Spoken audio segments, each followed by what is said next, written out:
So again, family, the true 12 tribes of Israel today will not be the only ones saved, because as we mentioned in Revelation, it said there will be a great multitude of various peoples, tongues, languages, and they will have their white robes in the blood of the Lamb. So the true 12 tribes of Israel today will not be natural Jews by ancestral. It won't be based on ancestral blood, ancestry, bloodline, descendants. Even though you might be a descendant of one of the original uh, black Jews of the 12 tribes, you might be a descendant, or you might be a convert, but they will not be the only ones saved, because there will be a great crowd. And so let's go back and let's review that scripture again here. If we go back to Revelation chapter 14, John said, I looked, and lo, a lamb stood on the Mount Zion, and of course that's in heaven, and with him 144,000, having his Father's name written in their foreheads. And I heard a voice from heaven as the voice of many waters, and as the voice of a great thunder. And I heard the voice of harpers harping with their harps. And verse 3, notice this. And they sung as if it were a new song before the throne and before the four beasts and the elders. And no one could learn that song but the 144,000, notice this, which were redeemed from the earth. So the true 12 tribes of Israel today, as we said in the previous video, they are spiritual Israelites, because some of the 12 tribes are made up also of the nations. Prophet Hosea prophesied that, and Paul elaborated on that more. And notice that it says right here, they will be redeemed from the earth, because they will be with the Lamb, who is Yeshua, where? In Mount Zion. That's in heaven.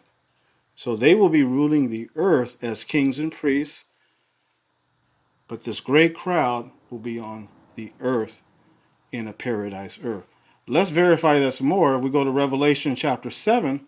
Notice in verse 7, 4 through 14, King James Version. He says, John again in this vision, he says, I heard the number of them which were sealed, and they were sealed 144,000 of all the tribes of the children of Israel. Of the tribe of Judah were sealed 12,000. Of the tribe of Reuben were sealed 12,000. The tribe of Manasseh were sealed 12,000. He goes on and on. The tribe of Simeon, the tribe of Levi.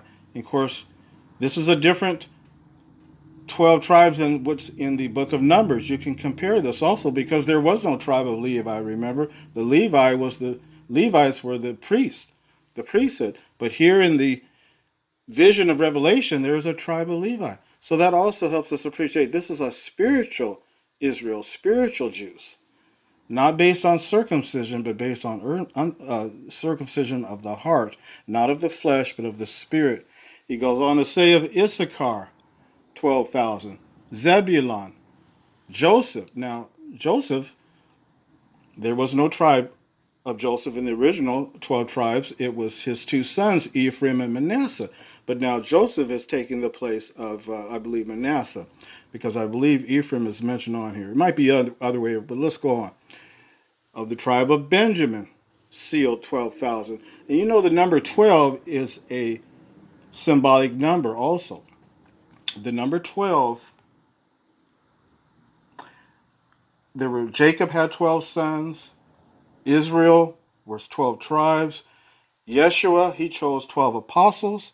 So this vision that John said, 12,000, the number 12 therefore seems to represent a complete, balanced, divinely constituted arrangement.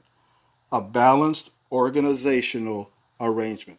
Because they're all All 12 tribes have 12,000. That means nobody's left out. It's balanced. It's the full number.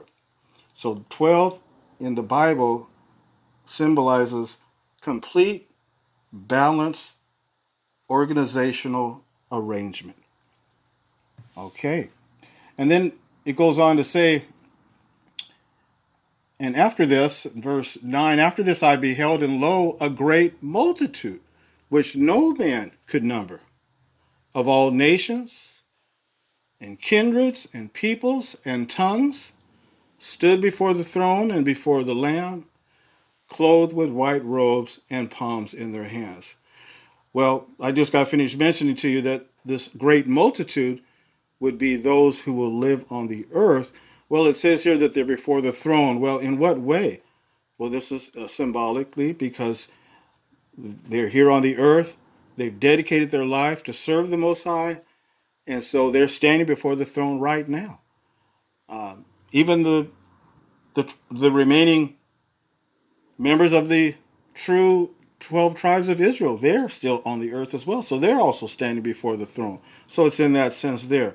But once the Great Tribulation breaks out and Armageddon begins, the 12 tribes of Israel, they will go to heaven and be with Yeshua, the Lamb, and they will become kings and priests, as we covered in the previous video.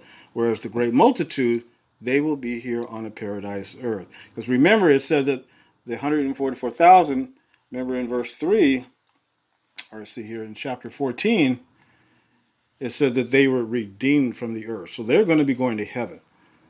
With these great multitude, they will be here on the earth. Now, some people might say, well, this 144,000, that this is just a symbolic number as well. Well, it's really not, because if the 144,000, think about this, if the 144,000 is a symbolic number, well then in verse 9, when it talks about, after this I beheld, and lo, a great multitude, which no man could number, well, which is it? Are they both symbolic? If the 144,000 are symbolic, well, then what is the great crowd, great multitude? What do they symbolize? Because it says that nobody could number them, whereas the 144,000, they are a specific number. So this is a specific number, and like I said, it would be 12,000 from each of the 12 tribes, which the number 12 means complete, balanced, divinely constituted arrangement, a balanced organizational arrangement. So now getting back to the great multitude, it said it would come from all nations and kindreds and peoples and tongues, standing before the throne, before the Lamb. They'd be clothed in white robes. And they cried with a loud voice, saying, Salvation to our God, which sitteth upon the throne, and unto the Lamb. Now, in verse 13, notice this, it says, And one of the elders answered, saying unto me, What are these which are arrayed in white robes? And whence came they? And I said unto him, Sir, thou knowest. And he said to me, in other words, he said to John, These are they which came out of great tribulation, and have washed their robes, and made them white in the blood of the Lamb. So again, this great multitude, which no man is able to number, they are going to be coming out of the great tribulation. That's going to be here on the earth. The judgment is on the earth. Out of all nations and peoples and tribes and tongues. They washed their robes, made them white in the blood of the Lamb. They will have survived through that great tribulation and be able to enter into the new earth. So, in fact, in the book of Acts, notice in chapter 15, verse 14, what was recorded there. Very interesting scripture. It says, Simeon has declared how God at the first did visit the Gentiles to do what? To take out of them a people for his name. Simeon hath declared how God at the first did visit the Gentiles to take out of them a people for his name. He wasn't going to take all the Gentiles. We know that because there's a lot of crazies out here. But he's going to take out those who were a people for his name. Just like what it said in Hosea, that he would take a people that were not his people. And he would love a people that he did not love.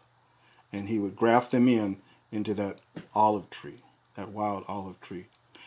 So we think about the Most High's name. Some say his name is Yahweh. Some say Yahweh. Some say Jehovah. Some say Yehovah. Notice some of the different languages just on the name Jehovah. That's the most popular name in English. But it all depends on how that word is translated in your language. Like, for example, in Arabic here is pronounced Yehovahi. Isn't that interesting? Yehovahi in Arabic. Look at it in Chinese. In Chinese, it's Yehihua. Yehihua. In simple Chinese and also in traditional Chinese, it's pronounced the same way. Yehihua. What about check out Japanese? Yeah, let's check out Japanese. Very interesting. In Japanese, it's pronounced Ihoba. Ihoba. So it all depends on how it's translated in your language, how the name is pronounced. Let's take another example. Let's go to Korean. Korean is Yehoah. Yehoah.